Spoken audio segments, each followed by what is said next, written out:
¿Qué tal una puta recopilación a saco con las obras de Lovecraft, eh? Interesante, pero yo creo que pega más para Halloween, ¿no? Un análisis de las obras completas de Marcel Proust traería un montón de visitas. Lo estudiaremos. ¿Y libros sobre criaturas y dioses extradimensionales con un montón de tentáculos? Yo lo veo. No, Liz, no. Ya te he dicho, en todo caso para Halloween. Podrías hacer una recopilación de los mejores títulos de Stephen King. Podría ser, pero no en este momento. ¿Y por qué no un top 10 de libros de ciencia ficción? ¡Ey, sí! Me convence. ¡Guay! ¡Sí! Enchufada. Hola a todos, soy Daniel, profesor de ciencias, creador del universo de Sol Oscuro y dibujante a ratos libres. Hoy tenemos especial Día del Libro, con 10 auténticas obras maestras de la ciencia ficción. Algunas seguramente las conoceréis y espero que las hayáis leído, si no, must have, hay que leerlas. Y otras las he seleccionado por ser un poquito más desconocidas e intentar, pues eso, que descubráis cositas nuevas. Empezamos, vamos a ir por orden cronológico y vamos a comenzar con la que, según muchos expertos, es la primera obra de ciencia ficción escrita. No podría ser otra que Frankenstein o el Prometeo moderno, de Mary Shelley. Hey, ese es de terror. No vale. No, Liz, a ver, ya sé que es de terror, es Frankenstein, y por supuesto que es uno de los libros más aterradores que he leído, pero es ciencia ficción. En él, como ya todos sabemos, en él un científico, Víctor Frankenstein, utiliza ciencia para revivir un cuerpo muerto. Bueno, un cuerpo hecho de cuerpos muertos, ya lo sabemos de qué va la historia. Pero es ciencia ficción. La premisa de la ciencia ficción es precisamente el explorar un y si, en este caso, y si fuera posible crear vida, pero utilizando elementos de ciencia. Aunque Mary Shelley se salió escribiendo una de las mejores novelas de terror de toda la historia, ¿vale?, en 1818, lo hizo utilizando como justificación lo que ella había leído sobre experimentos con electricidad, como los de Galvani. Le aplicaba unas corrientes eléctricas y las patitas de las ranas muertas se movían solas, ¿vale? O los experimentos de Humphrey Davy. No me acuerdo si era Davy o Davis, no lo sé, lo googleáis. Que, por cierto, bueno, pues si todavía queda algún despistado, Frankenstein es el creador, la criatura, de la cual no se dice el nombre en ningún momento del libro, es eso, es la criatura, ¿vale? Y pese a que, bueno, tengo cierto cariño a las adaptaciones primeras de Boris Karloff en blanco y negro, que ha dado una imagen bastante icónica de lo que es la criatura de Frankenstein, está mucho mejor adaptado el libro en la versión de Kenneth Branagh, ¿vale? Porque la criatura, tal como se la describe en el libro, aunque nazca sin conocimientos, luego es un ser inteligente, con capacidad de darse cuenta de lo que ha pasado, de sufrir y de sentir odio, ¿no? Es un libro indispensable, es un 5 estrellas sin ninguna duda, y si no lo habéis leído, hay que leerlo. Número 2. Aprovechando un poquito el tirón y el tema de moda en estos días, De la Tierra a la Luna, de Julio Verne. Hombre, a ver, esto es una recopilación de ciencia ficción. Si no está Julio Verne, apagad y nos apagamos y nos largamos. De la Tierra a la Luna, de Julio Verne, y Viaje alrededor de la Luna, que es su continuación lógica. En realidad se podría decir que los dos son una única novela, porque ninguna de las dos, leer cada una de ellas por separado no tiene mucho sentido. Mola un montón, porque, bueno, aparte, es Julio Verne, pero es curioso como en 1865, que es cuando se escribió esta novela, básicamente habla de una sociedad de ricos, el Gun Club, ¿vale?, o algo así, en el cual un caballero de muchas pelas, ¿cómo era el nombre de este tipo? En la cual un caballero de muchas pelas, Impey Barbicane, propone construir un artefacto para viajar a la Luna. Estamos hablando de 1865, os recuerdo, más de 100 años antes de que el hombre pusiera el pie en la Luna. Y sí, hemos estado en la Luna. 6 veces. Lo curioso, aparte de bueno, todas las descripciones que hace Julio Verne y que él aprovecha siempre a meter sus pequeñas clases de ciencias, es que el emplazamiento que eligen los personajes en la novela para disparar el cañón está muy cerquita de un sitio que se llama Cabo Cañaveral. Curiosidad, teniendo en cuenta que Julio Verne, no lo creo. Muy interesante, la verdad, y la segunda parte es bastante curiosa, como imaginó él que sería el interior de un cohete y qué clase de experimentos científicos podrían hacerse en su interior durante el viaje. La verdad es que a ver, a mi entender no es la gran novela de Julio Verne, o sea, para mí ese sitio está reservado sin ninguna duda a Viaje al centro de la Tierra, pero es un libro que mola muchísimo leer. Tercer puesto, otro que no podía faltar en una recopilación de ciencia ficción. Veréis que los autores que os he escogido, junto a algunos que son imprescindibles, he metido luego también algunos que a lo mejor no suenan tanto, pero también son muy buenos. Volviendo, 30 años después de que Julio Verne escribiese De la Tierra a la Luna, Herbert George Wells escribe La Máquina del Tiempo. Bueno, esta edición es un poco feucha, los he leído en ediciones mejores, pero como se suele decir, lo importante va dentro. Bueno, Herbert George Wells es uno de los pioneros, uno de los padres de la ciencia ficción, tal y como se la entiende hoy en día. Y en esta novela es, creo recordar, la primera en la que se plantean viajes en el tiempo.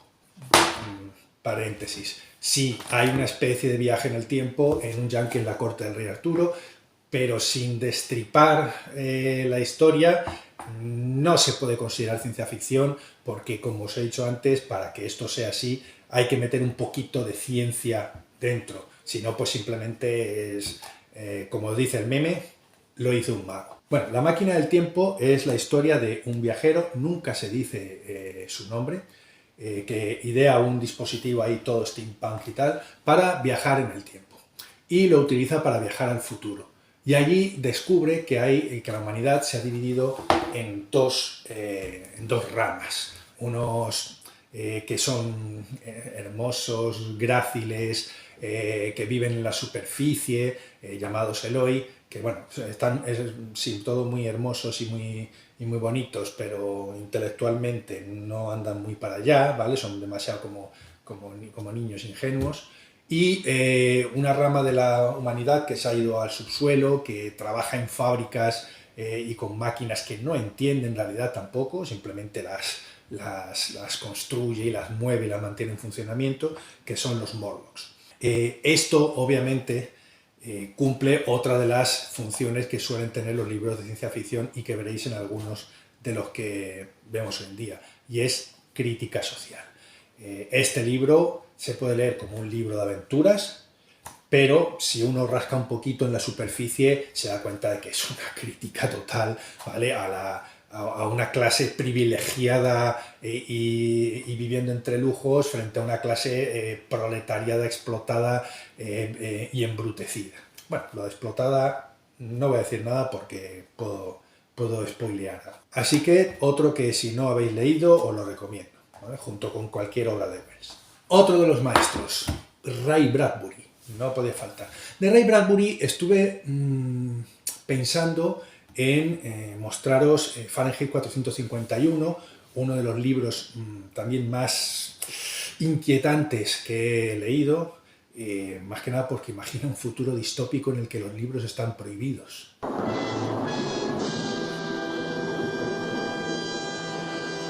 Pero quise optar por buscar una cosita que no es tan conocida, ¿vale? Por si acaso alguno de vosotros pues, acaba descubriendo una pequeña joya oculta.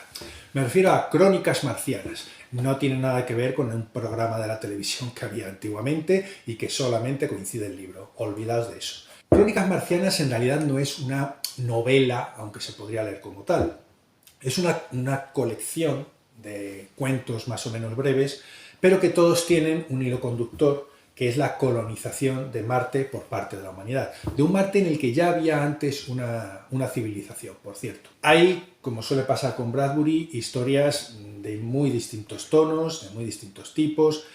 Algunos rozan el terror, otras son más casi humorísticas, y hay otras que son, una vez más, una crítica social desgarradora contra el racismo, el odio al inmigrante y demás. Temas que, como veis, están totalmente de actualidad, por desgracia. Y bueno, pues eso, es una novela que, bueno, una novela, como os he dicho, una colección de cuentos que conforman una especie de macronovela, muy recomendable. Bueno, cualquier cosa de Bradbury es muy recomendable, ¿vale? Es un autor que a mí me encanta, siempre me sorprende, es súper prolífico y tiene planteamientos muy originales.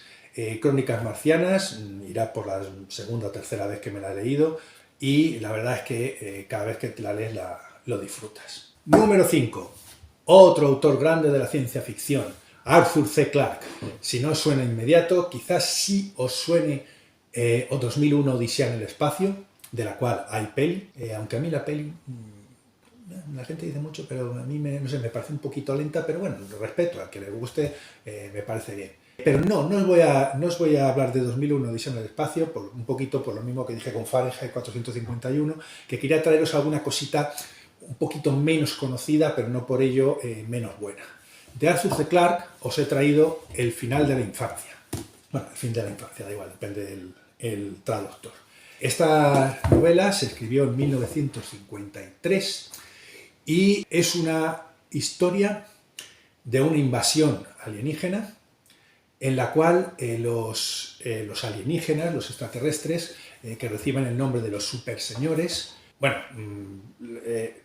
nos ganan, o sea, pero nos ganan como en la página 20. Y esto, tristemente, puede que fuese una verdad de llegar a ocurrir. Quiero decir que si llega a nosotros una civilización que ha dominado el viaje interestelar, pues poquito podríamos hacer nosotros. Ya sé que los estadounidenses imaginan a presidentes montados en caza, derribando naves nodrizas y cosas así, pero lo lógico es que nos diesen para el pelo. Pero los superseñores no ganan a la humanidad en plan erradicando todo. No vais a encontrar aquí ciudades reducidas a ruinas y la humanidad viviendo en el metro y cosas así. No, no.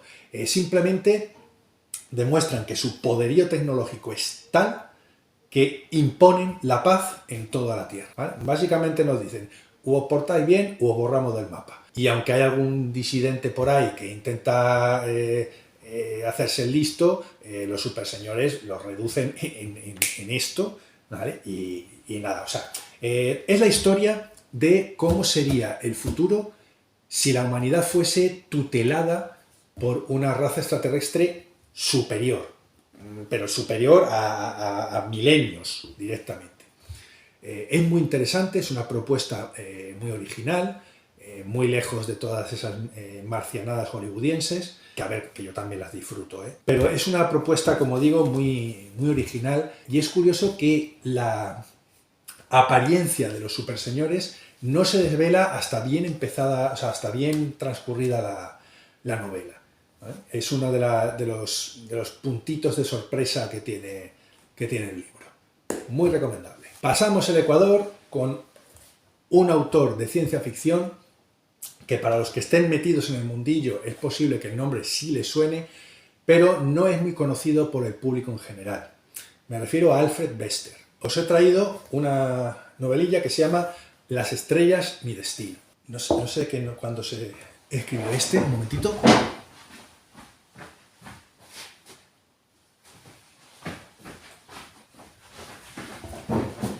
1956. Perdón por la interrupción. Pero plantea un futuro muy, muy interesante en el cual la humanidad ya ha descubierto la teletransportación. Y bueno, el autor obviamente explora mucho las consecuencias de una sociedad en la que la teletransportación es posible, con todas sus ventajas, riesgos, cómo influye el tema de transportes y demás. Todo esto de la teletransportación es básicamente el telón de fondo.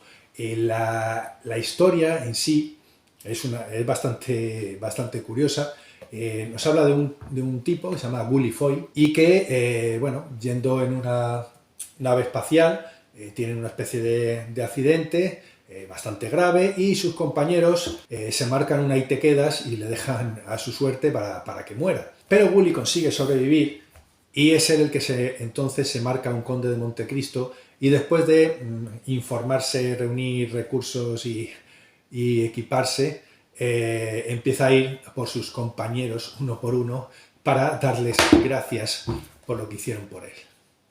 Muy, muy curioso. El séptimo es de otro autor que seguro que os ha sonado y si no es que vivís en una cueva abandonada y lejos de cualquier luz del sol. Me refiero a Philip K. Dick, el autor de Sueñan los androides con ovejas eléctricas, o más conocido por su adaptación cinematográfica Blade Runner. Pero no os voy a hablar de su obra más conocida, por lo mismo. Quería traeros alguna cosita que tenía en casa más exótica. Me refiero a Tiempo desarticulado. Tiempo desarticulado es la historia de un tío que se llama Ruggles Gum, sí, Ruggles Gum, normalito, que vive en una casa normal, de una ciudad tranquilita y normal, y que básicamente pues vive ganando concursos de crucigramas y de acertijos y cositas así de los que se publican en revistas y bueno, pues todo muy bien, todo muy, como digo, pues muy normalito. Hasta que este señor pues le pica la curiosidad un día de querer ir más allá de su ciudad y descubre que no puede porque las cosas no son como se imaginaba. Solamente deciros que de la idea de este libro, aunque no con un trasfondo de ciencia ficción, salió una película muy interesante de ver que se llama El Show de Truman. Ahí lo dejo. Octavo puesto, pero no por calidad. Bueno, no sé si os habéis dado cuenta, pero el criterio que he seguido es cronológico. Lo digo para que nadie se pelee y aunque se piense que es que este le da más importancia a este, pero a mí me gusta más este otro. Eso son discusiones estériles. Octavo puesto, un autor también que no podía faltar en nuestro top. Isaac Asimov. Asimov era un crack. O sea, Asimov escribió, pero vamos, valga la redundancia, lo que no está escrito. Y de todo, desde ensayos de historia hasta botánica, novelas de ciencia ficción ligera, novelas de ciencia ficción dura, cuentos detectivescos, ¿vale? Hay una maravillosa, pero no es ciencia ficción, es como digo, así de intriga policíaca, que se llama Asesinato en el Hotel Convención, en el cual el tío va y se planta él mismo como un personaje. O sea, absolutamente delicioso. Pero no, hoy os voy a recomendar un libro que no es tampoco de los más conocidos, salvo que seas un fan de Asimov, en cuyo caso seguro que te lo has leído. Y no es Yo Robot, del cual no se ha hecho ninguna película, ¿vale? Queremos olvidarlo, fue un mal sueño aquello. Esa película, si le llegan a poner otro nombre, mira, no tengo ningún interés en admitir su existencia, pero pretender que eso es la adaptación de un libro de Asimov, lo siento, no. Bueno, vuelvo para atrás. Es una novelita muy interesante que se llama Viaje alucinante. Viaje alucinante es un viaje al interior del cuerpo humano. Hay un tipo, creo recordar que era un espía o algo así, que tiene unos conocimientos, una información súper importante que hay que recuperar, pero tiene un accidente, un intento de asesinato. El caso es que acaba en una camilla de hospital con una especie de hemorragia en el cerebro.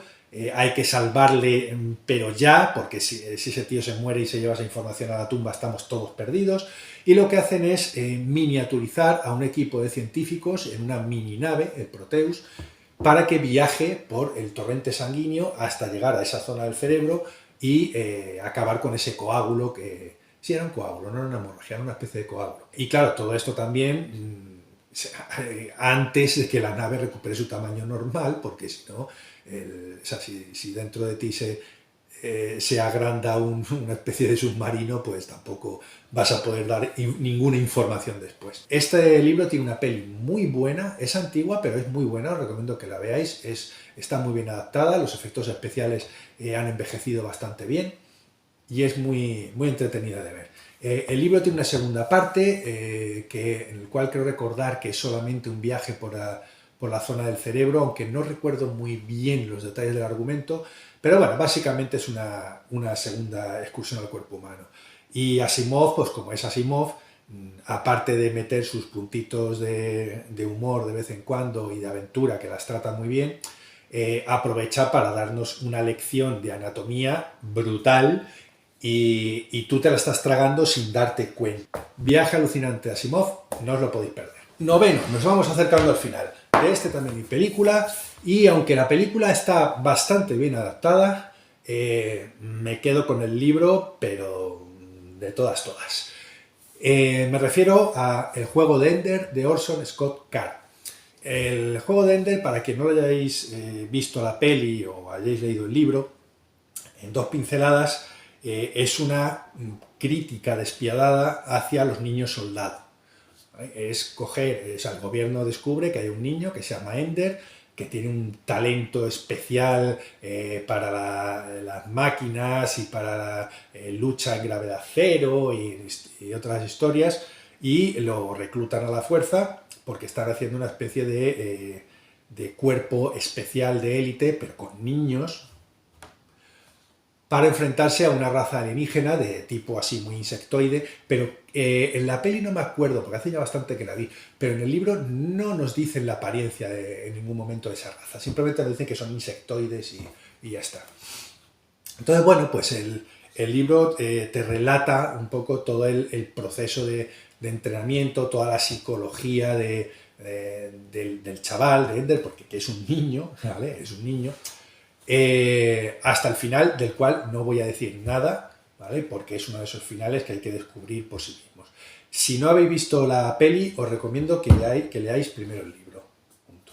Y por cierto, este libro tiene 2 libros más de continuación, aunque creo que con Ender se hicieron luego otros libros paralelos, pero forma parte de una trilogía que se llama La voz de los muertos y Ender el genocida, en el cual ya el protagonista ya va siendo un poco más mayor y bueno, cuenta un poquito más su evolución como personaje y cómo evoluciona también la humanidad cuando va colonizando otros planetas, otros sistemas solares y demás, ¿vale? Es una historia bastante, o sea, en conjunto, si cogen los 3 libros unidos, es una historia muy muy interesante, y con unas reflexiones filosóficas y éticas muy gordas. Si os gusta un poco el tema, vale. Si no, también se puede leer, como os he dicho, como un buen libro de aventuras. Y décimo y último, uno que está, bueno, no sé si para cuando salga el vídeo estará todavía en cartelera, pero ahora mismo cuando estoy haciendo el vídeo sí lo está. Me refiero al libro en el que está basada la película Proyecto Salvación. El libro se titula Proyecto Hail Mary, que no sé por qué no lo llamaron Proyecto Hail Mary, queda bien como título. Proyecto Hail Mary, Andy Weir. Andy Weir, por cierto, es el mismo autor del libro en el que se basó la película de The Martian, muy buena también. Tanto la de The Martian como esta, como Proyecto Hail Mary, son ciencia ficción de la buena, o sea, ciencia ficción de la que se llama dura, ¿vale? De la que tiene mucha ciencia detrás. En Proyecto Hail Mary, y no temáis que tampoco voy a hacer spoiler, la humanidad descubre que el Sol se está muriendo porque hay una especie de microorganismos interestelares que están drenando su energía. Y además descubren que esto está ocurriendo en muchísimos otros soles de la galaxia, menos en uno, que es la estrella Tau Ceti. Y claro, ¿por qué se salva y por qué los demás se están muriendo? Entonces, mandan una expedición para averiguar por qué. Y tampoco, os aseguro que no es la amiga de la historia, os lo puedo decir, no hay problema con spoilers. En ese viaje hay un encuentro con otra inteligencia extraterrestre. El libro es una auténtica maravilla describiendo cómo puede ser ese primer contacto con una inteligencia que no es humana, ¿vale? Todos los problemas de comunicación, de interactuar. No estamos aquí hablando de todos los extraterrestres hablan inglés, todos los extraterrestres tienen dos brazos, dos piernas, dos ojos, boca, todos los extraterrestres respiran oxígeno. No, no, no, no. O sea, aquí el señor Andy Weir se lo toma muy en serio, ¿vale? Entonces es un ejercicio de ciencia ficción dura muy bonito, muy interesante, que os recomiendo que exploréis. No vais a quedar decepcionados. La peli la vi hace no mucho y me gustó bastante. Y eso que Ryan Gosling no es mucho santo de mi devoción, pero admito que hace bien el papel, interpreta muy bien al personaje principal. La película está muy, muy bien adaptada del libro, ¿vale? Con lo cual, sí, chapó, es un buen trabajo. Bueno, y esto es todo. Espero que de los 10 libros que os he traído, algunos los hayáis leído, que os haya picado la curiosidad para leeros algunos, y si es así, comentadlo abajo.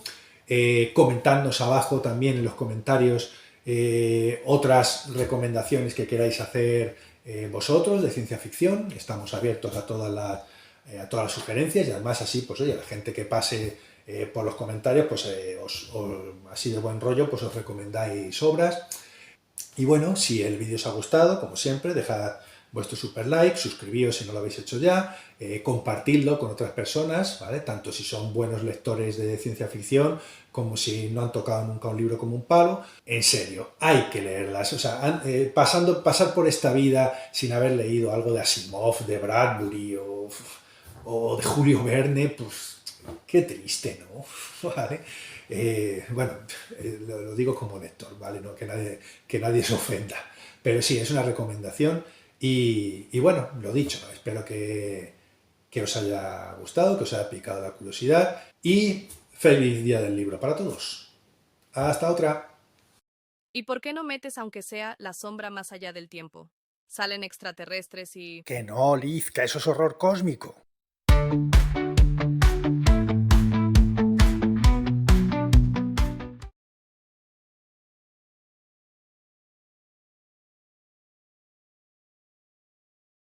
Podría ser, pero no en este momento.